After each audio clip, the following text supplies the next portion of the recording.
देखिए कल हम सब लोग एक्सरसाइज 16.3 का क्वेश्चन नंबर 7 तक हम लोग सॉल्व कर चुके थे।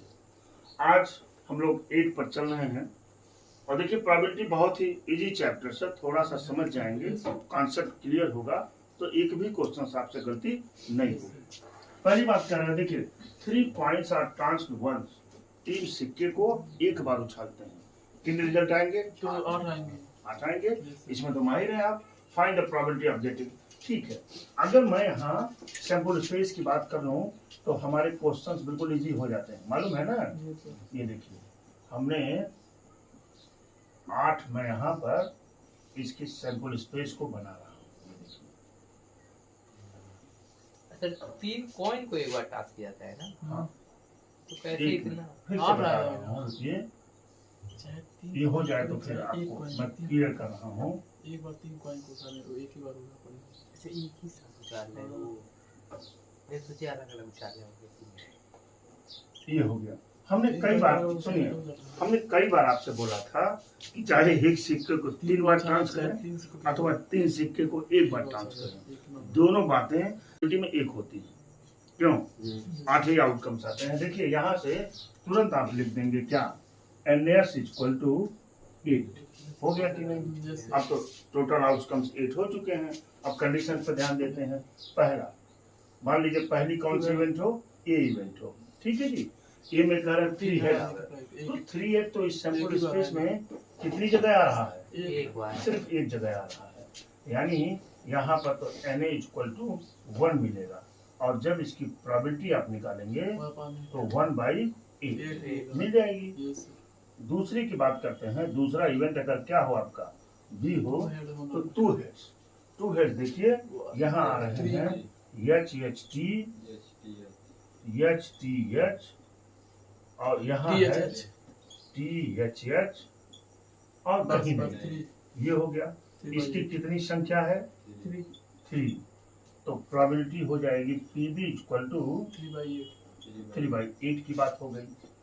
मैं थर्ड नंबर की बात कर लूं अगर यहीं पर, at least 2 heads. At least 2 head का मतलब कम से कम 2 हेड हो, कम से कम 2 हेड हो। 2 हेड तो चलेगा, 3 भी चलेगा।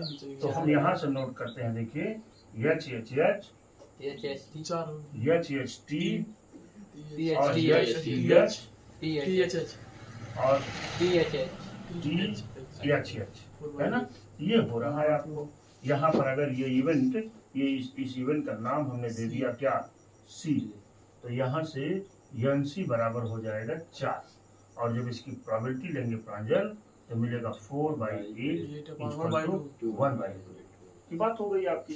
क्यों? आप तो समझ गए होंगे। आइए यहाँ 4 नंबर की चर्चा कर लेंगे। एट मोस्ट 2 हेड्स, अधिक से अधिक 2 हेड हो, अधिक से अधिक 2 हेड हो। मान लीजिए ये कौन सा है, इवेंट D हो, तो अधिक से अधिक 2 हेड हो तो 2 हेड तो चलेगा। HHT, STH, STT ये भी चलेगा। एक भी है THH, THT भी चलेगा, TTH भी चलेगा और TTT भी चलेगा। ध्यान दीजिएगा, अधिक से अधिक 2, अधिक से अधिक 2 माने 2 हो, एक भी हो सकता है, एक भी नहीं हो सकता है। तो यहाँ से अगर आप PD की वैल्यू निकालेंगे तो 7/8 मिला नहीं, 7 है ना, ये 7 हो गया। आइए यहाँ पर 5 नंबर की चर्चा कर लें। नो हेड्स, नो हेड ही ना आवे तो सिर्फ एक जगह आपके पास मिलेगा जहाँ पर क्या है, TTT, यहीं पर नो हेड आएगा और यहाँ से जब आप PE की वैल्यू लेंगे तो मिल जाएगा क्या, 1/8। समझ गए ही होंगे आप। 5 हो गया। आइए 6 नंबर पे चलते हैं। जब 6 की बात करेंगे बेटा तो 6 में E है ना, इसको हम क्या मान लें, या थोड़ा बंद करिए, इंक भर लो। 6 की बात जब करेंगे, 6 क्या कह रहा बेटा, 3 टेल्स। 3 टेल्स कहाँ आएगा, सिर्फ एक जगह, कहाँ पर, TTT। इसलिए इसकी प्रोबेबिलिटी NF = यहाँ भी क्या मिल जाएगी, 1/8।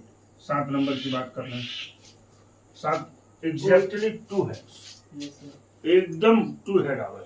तो टू हेड कहाँ कहाँ, एक जगह यहाँ मिल रहा है, एक जगह यहाँ मिल रहा है, एक जगह यहाँ मिल रहा है, तीन ही जगह तो एग्जैक्टली टू हेड मिल रहा है। तो अगर ये इवेंट क्या हो, जी हो, तो यहाँ से PG इक्वल टू क्या मिल जाएगा, 3/8। क्यों जी अरबाज? Yes sir. 8 नंबर के PH निकालते हैं, चलिए PH नो टेल, टेल ही नहीं आवा, तो 7/8 7/8 जान ही रहे हैं आप, 7/8। और अंतिम क्या है, PI इक्वल टू, PI क्या था, नो टेल, टेल भी नाम है, तो टेल भी नाम है, तो नो टेल, नो टेल का मतलब सिर्फ हेड, तो हेड सिर्फ एक जगह है, बाकी जगह तो टेल है ही है, क्यों? तो इसकी भी प्रोबेबिलिटी कितनी हो जाएगी, 1/8। समझ पाए होंगे आप। इस तरह से देखिए प्रोबेबिलिटी चैप्टर्स कितना इजी दिखाई दे रहा है आपको, कि हमने तुरंत लगाया और क्वेश्चंस को सही कर रहे हैं। यहाँ देखिए 8 नंबर की बात है, नो टेल, नो टेल में 1/8 हो जाएगा। लेकिन साथ है ही और एक ही। हाँ हाँ एकदम सही है, बिल्कुल कोई बात नहीं है, आप इसको नोट कर सकते। वही हमको पता नहीं है। ये देखिए एटमोस्ट 2 टेल की बात करेंगे, एटमोस्ट 2 टेल में एटमोस्ट 2 टेल, यही हेड वाला छूटेगा, क्यों? तो मिल जाएगा क्या, 7/8। इस तरह से ये आपकी प्रोबेबिलिटी हो गई। देखिए 2/11 दिया हुआ है, तो कह रहे हैं इस घटना के न होने की प्रोबेबिलिटी बताइए, तो क्या मतलब है, PE dash equal to 1 minus PE, यही तो होता है, यानी 1 माइनस 2/11 इक्वल टू 9/11, ये इसकी प्रोबेबिलिटी हो गई। बात समझ रहे हैं? ठीक है, बड़ी अच्छी बात है। थोड़ा सा अधिक सावधान रहकर रोक दिया करो। क्वेश्चन नंबर 10 पे चलते हैं बेटा। लिखा हुआ है a letter is chosen at random, ये सब लेटर्स हैं, ये लेटर्स हैं, लेटर्स में से एक वर्ड इसमें से चूज करना है, एक वर्ड जो है इसमें से चूज करना है एट रैंडम, आपको नहीं पता क्या आने वाला है, ठीक है? ठीक है, तो फाइंड द प्रोबेबिलिटी ए वाबल, एक वाबल होगा। तो सबसे पहले क्या करेंगे, देखिए एसेसिनेशन है ना, यहाँ लिखा हुआ है, सोल्यूशन क्या है, ASSINATION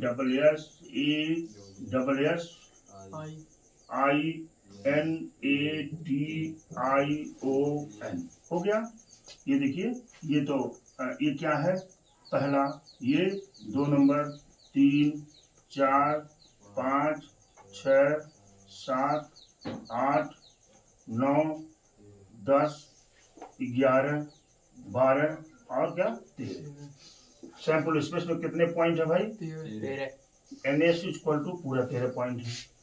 वाबल्स क्या है, देखिए एक वाबल तो यहाँ है V, एक यहाँ है और एक यहाँ है, एक यहाँ है, एक यहाँ है, एक यहाँ है, कितने 6 वाबल्स, ठीक है? तो P वाबल,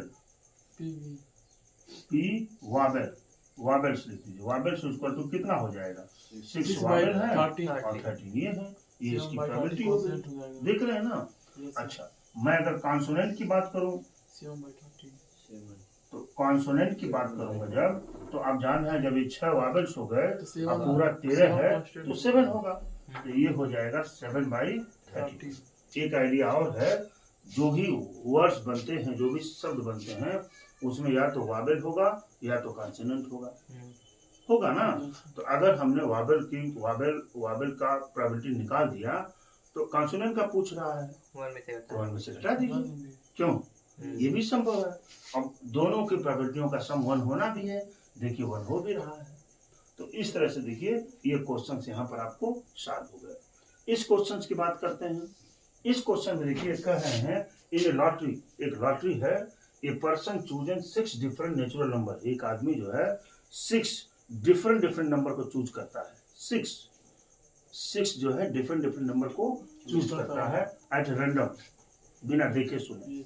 उसको पता नहीं, वो टिकट मांगता है, टिकट वाला उसको दे देता है, जब उसके हाथ में आता तब वो जान पाता है कि हमको किस नंबर का मिला हुआ है, ठीक है? 1 to 20, और उस पर क्या लिखा हुआ था, 1 से 3 4 1 कहाँ तक लिखा हुआ, 20।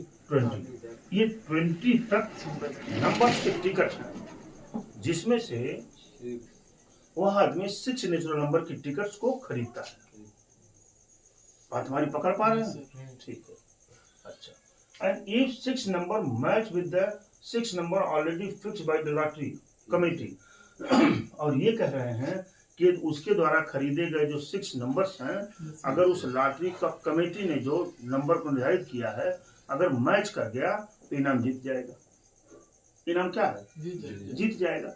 तो सबसे पहले आप ये बताइए कि 1 से लेकर के 20 तक 6 नेचुरल नंबर के कितने नंबर्स बनाए जा सकते हैं? तो आप जानते हैं ना, तो ये क्या हो जाएगा 20C6 इतने बनाए जा सकते हैं। क्यों? बोलिए भाई।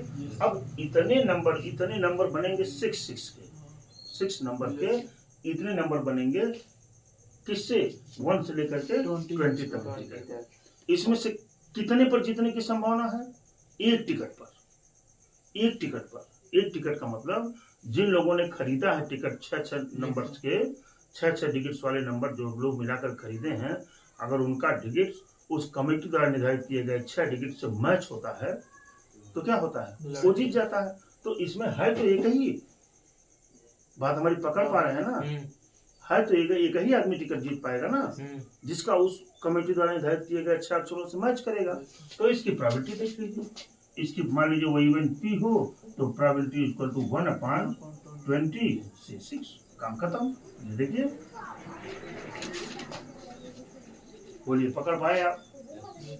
मैं फिर एक बार रिपीट कर रहा हूँ, 1 से लेकर के 20 तक के वो लॉटरी टिकट्स हैं और उसमें से 6 नंबर जिसको मिल जाएगा वो जीत जाएगा। लेकिन वो 6 नंबर किससे मैच होना चाहिए?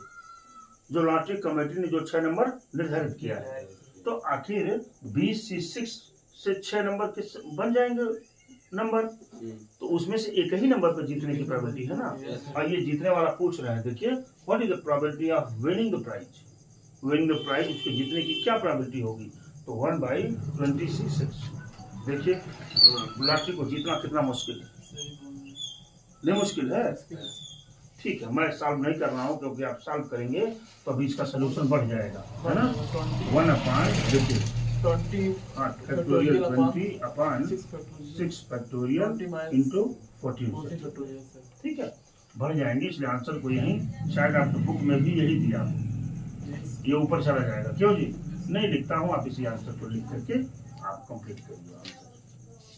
ठीक है, ये बात हमारी समझ पाए? करना हुआ करेंगे क्लास टीचर। ध्यान से हमारी बात देखिए, क्वेश्चन नंबर 12 की बात कर रहे हैं। ये लिखा हुआ check whether the following probability PA and PB are constituently defined. ये क्या डिफाइंड है कि नहीं है? आप देख लीजिए, अगर मैं इसकी बात करूं, इस क्वेश्चन की बात करूं और इसके सोल्यूशन पे चलूं, देखिए भाई PA की वैल्यू क्या दे रखे हैं? ये 0.5 दे रखा है। PB की वैल्यू क्या है? PB है 0.7। आप हमको ध्यान से बताइए कि क्या PA इंटरसेक्शन B अगर मैं निकालूंगा तो क्या 0.6 हो सकता है? क्या नहीं हो सकता? संभव नहीं है। बहुत संभव होता तो 0.5 हो सकता था। इसके सारे एलिमेंट इसके कॉमन हो तो निकल सकता था। इसलिए इसकी वैल्यू कभी भी PA के बराबर नहीं। इसकी वैल्यू है ना डज नॉट ग्रेटर किससे? PA एंड इसके भाई PB। क्यों जी? डज नॉट को सर ग्रेटर क्यों लगाया? डज नॉट लगाइए ना ऐसे। Greater not PA and PB के बराबर नहीं हो सकती। क्यों? हो सकती है क्या? नहीं। कभी नहीं हो सकती। इसलिए ये चीजें वैलिड नहीं है। दूसरे की बात करें, PA इस पर चलते हैं 2 नंबर पर चलेंगे बेटा। तो ध्यान से देखिए, PA = 0.5, PB = 0.4, PA intersection B बराबर यूनियन 8 हो सकता है। अरे भाई ये 5 है, ये 4 है, ये 8 हो सकता है कि नहीं हो सकता है? कॉमन दोनों में हो सकता है, सब कॉमन मिल जाए। क्यों? तो ये तो संभव है, बाकी ये संभव नहीं है। आप समझ गए होंगे। अब इस पर चलते हैं। ये भी जानते हैं आप, आपके पास फार्मूला रहता है 13 नंबर में ये फार्मूला आपने बड़ा फेमस फार्मूला है कि ए यूनियन बी बराबर क्या, B A plus PB B minus minus P A intersection intersection B. सारी वैल्यू पुट करते जाइए। पी ए की वैल्यू क्या है 1/3, पी बी की वैल्यू 1/5 और यहाँ यूनियन की वैल्यू दे रखे हैं -1/50। क्यों जी, सबका एलसीएम क्या हो गया 50 हो गया ना। 5 प्लस तो यहाँ 5 plus 3 minus 1 this will be equal to 7/15।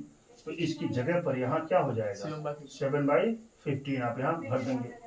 हम इसकी बात करें, इसी में वैल्यू पुट करिए, देखिए इसी में वैल्यू पुट करिए P A union B equal to P A plus P B minus P A intersection B की बात हो रही है ना। देखिए यहाँ पी ए की वैल्यू क्या दिए हैं 0.35, पी बी पता नहीं आपको क्या है, पी बी आपको पता नहीं, माइनस इंटरसेक्शन की वैल्यू है 0.25 और यूनियन की वैल्यू है 0.6। बात समझ पा रहे हैं ना। ठीक है, अब देखिए 0.6 इक्वल टू, इसमें से इसको घटाएंगे तो कितना बचेगा 0.1 प्लस क्या पी बी है ना, और यहाँ से पी बी इक्वल टू मिल जाएगा 0.5, घट जाएगा -1, तो यहाँ पर क्या मिल जाएगा 0.5। ठीक है, इसकी बात करें, ये क्या है पी ए मतलब पी ए यूनियन बी बराबर पी ए में 0.5 प्लस पी बी में 0.25 माइनस, इसकी जगह वैल्यू पुट कर लेते हैं हम, इसकी जगह पर 0.7 पुट कर दिया, minus P A intersection B की बात हो रही है। ये 0.7 इक्वल टू ये कितना हो गया 5 3 8 0.85 minus P A intersection B, इसको इधर लाइए, पी ए इंटरसेक्शन बी बराबर 0.85 माइनस 0.7 इम्प्लाइज करेगा P A intersection B equal to 0.15। तो यहाँ पर 0.15, दिस इज योर आंसर। इस तरह से एक प्रोबेबिलिटी का क्वेश्चन था, देखिए कितना आसान है, सब कुछ लग गया। अगर कॉन्सेप्ट क्लियर है तो कुछ भी प्रॉब्लम नहीं हो सकती आप। देखिए क्वेश्चन नंबर 14 कह रहा है given P A equal to 3/4, solution क्या है पी ए इक्वल टू है 3/5। ठीक है, पी बी है भाई 1/5 दिए हैं, पी ए आर बी पूछ रहे हैं। अच्छा, पी ए आर बी पूछ तो रहे हैं, लेकिन क्या कहा है कि A intersection B are mutually exclusive, यानी ए इंटरसेक्शन को के बराबर म्यूचुअली एक्सक्लूसिव है ना, कोई एलिमेंट नहीं है उसमें, कोई इवेंट्स कॉमन ही नहीं है, तो प्रोबेबिलिटी 0 हो गई इसकी। अब आप जान रहे हैं बड़े अच्छे से कि अगर इस केस में पी ए यूनियन बी बराबर क्या होता है P A plus P B. मैंने बोला था कि आपको सब पता है, यहाँ से 3/5 plus 1/5 equal to 4। This is your answer. आप देख पा रहे होंगे ये तो बड़ा इजी है। आइए आगे की बात कर लें आप। आइए हम 15 नंबर की बात कर लेते हैं। यहाँ देखिए कह रहा E and F are even such that PE equal, note करना पड़ेगा इसको, PE इक्वल टू 1/4 PF क्या है बेटा 1/2 PF की वैल्यू है, P and F यानी P एंड जहाँ लगता है वहाँ इंटरसेक्शन आता है, बराबर 1/8 पॉइंट PERF। ये तो आप जान रहे हैं, PE यूनियन F की बात हो जाएगी, PE यानी 1/4 प्लस 1/2 माइनस 1/8। एलसीएम क्या हो गया 8, 4 दूना 2 चौका माइनस इक्वल टू 5/8। ये तो हो गया। अब कह रहे हैं ये पहला पार्ट था, ये दूसरे पार्ट की बात कर रहे हैं। कह रहे P E डैश एंड लगा है ना, इंटरसेक्शन F डैश। यहीं पर हम डिमार्गल लॉ जब लगाते हैं तो क्या पाते हैं, PE यूनियन P ई यूनियन एफ का एफ का डैश होल डैश, यानी ये हो जाता है पी ई यूनियन एफ, क्यों जी? Yes. 1 minus 5/8 this will be equal to 3/8। This is your answer. सही। देख पा रहे होंगे कितना आसान है ये। ठीक है, अब हम आगे की बात करेंगे। अब है event E and F are such that, ये ऐसी इवेंट्स हैं जहां पर दिया है गिवन क्या है पी, देखिए ई नॉट यानी ई डैश, आर है, आर माने यूनियन, एफ डैश बराबर दिया हुआ है 0.25। State whether E and F are mutually exclusive, क्या है म्यूचुअली एक्सक्लूसिव है? क्या मतलब है? यहाँ से हमको पी ई इंटरसेक्शन एफ पर पहुंचना है, ये तो पहुंचना है। देखिए मैं लिख रहा हूँ यहाँ पी डी मॉर्गन लॉ फिर लगा रहा हूँ ई इंटरसेक्शन यूनियन एफ, बात समझ रहे हैं ना? ये फार्मूला डी मॉर्गन लॉ जैसे मैंने वहां पर किया था अभी इसके पीछे डी मॉर्गन लॉ यूनियन वाले केसों में, यहाँ इंटरसेक्शन वाले केसों में भी ऐसे होता है। डी मॉर्गन लॉ याद कर लीजिए इसको। अच्छा, इसको लिख सकते हैं क्या बेटा? P E union F dash बराबर क्या? 1 minus P E intersection F हो सकता है। इसकी वैल्यू दे रखे हैं ये 0.25 equal to 1 minus P E intersection F.